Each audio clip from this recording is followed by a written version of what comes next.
今次嚟到台北，等我帶大家去睇下士林夜市有咩好食推介啦。第一間嚟到嘅係喺馬路旁邊嘅家鄉炭烤雞扒，呢間雞扒都好出名㗎，喺網上成日都有人點評。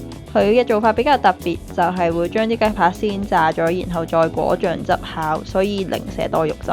之後我哋去到大街附近揾到一間家鄉涼麵，佢門口就有得點細份同大份嘅臭豆腐，佢臭豆腐炸得都幾香嘅。配埋啲熱泡菜食，我覺得件事幾 balance。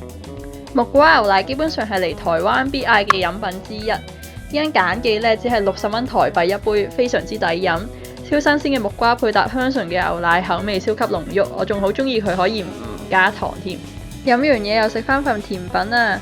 有依間好出名，周圍都係嘅吳記花生卷雪糕。佢嘅設計呢，基本上就係用一層好薄嘅潤餅皮包住2球冰凍嘅雪糕啦，有芋頭同埋花生口味，再配搭花生碎一齊食。你亦都可以揀落唔落呢個香菜啦，即係芫茜，好個人化嘅啫。之前都喺九份食過，都幾特別嘅。依間一句講晒就真係服啦。伯伯雖然好 nice，但係啲飲品好似水咁淡。台灣夜市名物之一大腸包小腸，我哋揾咗呢間白芝蘭煙韌嘅糯米腸，對比起脆卜卜嘅台灣腸，口感都幾豐富。佢仲有好多種口味可以揀添，我哋嘅係香辣味。然後我哋嚟到傳聞中士林夜市嘅 No.1士寶燒烤嘅燒烤杏鮑菇，佢120蚊可以揀2種口味。我哋呢就揀咗呢個海苔，即係紫菜同埋孜然味啦。啲菇係佢即刻叫呢就會即刻煮俾你，然後你就排隊拎。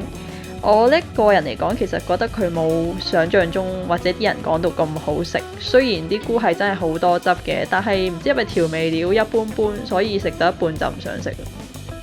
我試咗幾次台灣嘅炸鮮奶之後，評價係都係順德鮮奶比較好食。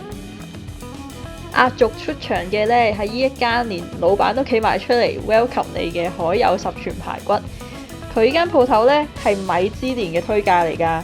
只係用110蚊，你就可以飲到呢個約燉嘅十全排骨湯，非常之好飲，就好似肉骨茶一樣，好入味啦！啲材料燉咗好多個鐘頭，果然好有水準啊！